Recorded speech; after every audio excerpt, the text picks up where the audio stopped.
A few days ago, actor Tyler Perry posted this on Instagram. Does everyone know who Tyler Perry is? Okay. This is what he posted. Here is a photo of my mother with these adorable children she worked with at the Jewish Community Center. I remember her coming home from work one day devastated because there was a bomb threat, and my mother was horrified that there were people who wanted to blow up a building full of children because they were Jewish. It brought her back to the pain of having to live through the bombing of a church in Alabama where 3 little black girls died. My mother made sure that I knew the commonality of what the black people and the Jewish people have endured. She not only taught me about slavery, but she also taught me about the Holocaust. But in teaching me about all our common pains, she also taught me about the allies that the Jewish people have been for the black people. Case in point, look at the founding members of the NAACP. It took allies to get us to a better place in this country, and those allies didn't look like us. It was the Jewish allies that were murdered in Mississippi trying to get us the right to vote. I can fill this post with so many examples, including my own allies, that I work with today who have helped me grow my business and have allowed me to hire more black people than most businesses in Hollywood. No one makes it alone. I appreciated how beautifully Perry expressed his compassion with the Jewish people and how he was coming from a place of personal experience. It brought me warm memories of Doris Winfrey of blessed memory, who began our nursery school with Brian Alib. She was my teacher in nursery school too. Doris's family was a part of our family here at Temple Israel. She attended all our holiday parties until her health made it too difficult. I had the honor of officiating at her funeral, her husband Earl's as well. Earl served Adat Shalom for decades. Everyone loved Doris. In fact, if you ask Bryna, she'd tell you that she wasn't going to come to Temple Israel to begin a school without her then co-teacher Doris. Thank you, Bryna, for bringing Doris and the entire Winfrey family to Temple Israel. All of us who were taught by Doris or were part of their circle are better for it. I am still friends with her son Tyrone and his wife Janice. Rabbi Josh and I marched with Tyrone right next to him after George Floyd's death. His post also reminded me of Nate Shapiro of blessed memory. Nate worked closely with the African American community to push for civil rights here in Detroit. He was a member of the executive board of the Detroit branch of the NAACP and was awarded the Judge Ira W. Jane Medal of Honor by the same branch. He also received the Humanitarian of the Year Award by the Federal Martin Luther King Jr. Commission. I could go on and on about the work he did and the honors he received, but what would be better is if we all visited the Charles H. Wright Museum of African American History. When you go and you are on your tour, you can see a plaque that is dedicated to Nate's commitment to the cause of civil rights and the kinship he felt with the African American community. Did anyone else know Nate? He was a great man. I love Tyler Perry's post, not just for introducing us to his mother and how she felt about the Jewish community. Also, I loved how she passed a love for the Jewish community and all humanity to her son. But most of all, it was how he ended his post. No one makes it alone. No one makes it alone. I appreciated him making this statement because right now, it kind of feels like we're going it alone. This week, the Frankel Jewish Academy had 2 bomb threats.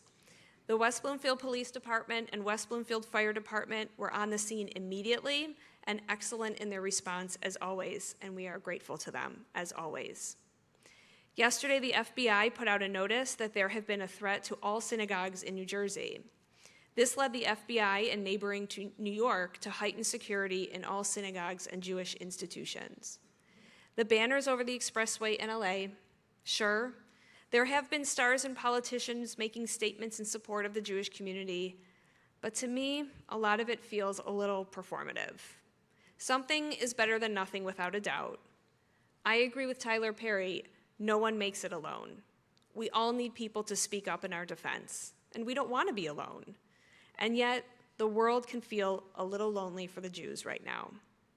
I know Rabbi Bennett gave an excellent sermon last week about anti-Semitism, and I considered not speaking about it tonight. And then I asked myself, How could I not after the week that we have experienced? Ryan and I teach our children that being Jewish is special and unique, that we are so lucky to be Jewish in a world where we make up roughly 0.5% of the world's population. We teach them that they should be proud. I am not too proud to admit that lately, I say a little prayer in my mind that that same heritage that is their inheritance doesn't make them unsafe. I don't like myself for it. But we will never hide our identity. We will never back down to those who spew hate. What did we do after the first bomb threat came to the FJA? Everyone went back to school. What did we do after the Tree of Life shooting? We came right back here and we gathered in huge numbers. And maybe that's what I know I need again.